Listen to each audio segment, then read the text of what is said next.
বন্ধুরা আমরা বাঘর বাচ্চা আইছে, বাঘর বাচ্চা একদম পুরা মহেন্দ্রা তার দেখা যায়। কথা কি ক্লিয়ার না ভেজাল আছে? বুঝছো না, নয় আমরা আস্তা পাম ডালাই দেওয়া হয়তো ওই যে নেগু তুয়া দেখা নেই কুটি মুটি বুঝে যায় এগুর বাচ্চা মনে হয়। सब क्या देखना पड़ रहा है, अच्छा है मैं अंधा हूँ। এগুলো নয়া আমরা গুয়াহাটির থেকে লইয়া আনা হয়েছে পুরা বাঘর বাচ্চা। শহীদানের একদম দেখো না কিরকম দেখা যায়, একদম মানে বাম্পার মেশিন আর কি। আমরা শিলচার ইতার রেট মনে হয় প্রায় 2 লাখের উপরে হইব, কিন্তু গুয়াহাটি 1,20,000 টাকা দিয়ে গুয়ানা হয়েছে নয়া। একদম এলোহুল টায়ার লাগাইল,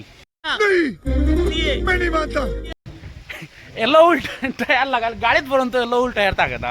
মেঘে বিজিয়া ব্লগ বানাই আর বন্ধুরা ভিডিও বানাই আর মেঘ দের বর্তমানে মামিত আর ওই যে বাঘর বাচ্চা তু আমরার এই যে বর্তমানে খাজ চলের আমরার ফেটোর দায় আমরা খাজ চলের বর্তমানে মেঘে বিজিয়া। আমি কি বাড়িয়ে বলেছি? কিন্তু মোবাইল ওয়াটার প্রুফ থাকার কারণে যেমন কি কোনো অসুবিধা নাই। ए उठाले रे देवा, उठाले रे बाबा, मुझे अमीर को नहीं रे, ये दो गरीबों को। বন্ধুরা আপনারা লাগিন আমি ভিডিও বানাইছি মেঘে ভিজিয়া, ভিডিওটা শেয়ার করে দিবা এবং লাইক করে দিবা বন্ধুরা, বেশি বেশি করে এত পারেন তো শেয়ার করে দিবা বন্ধুরা। মেঘে ভিজিয়া বর্তমানে আমি ভিডিও বানাই আর ওই তো কন্যা পুরা ভিজিয়া একদম শেষ হবা জাফানি পড়ে বন্ধুরা। ও বাসাও দেখাইনি মেঘে ভিজিয়া ভিডিও বানাই আর ভিডিওটা শেয়ার করে দিবা বন্ধুরা।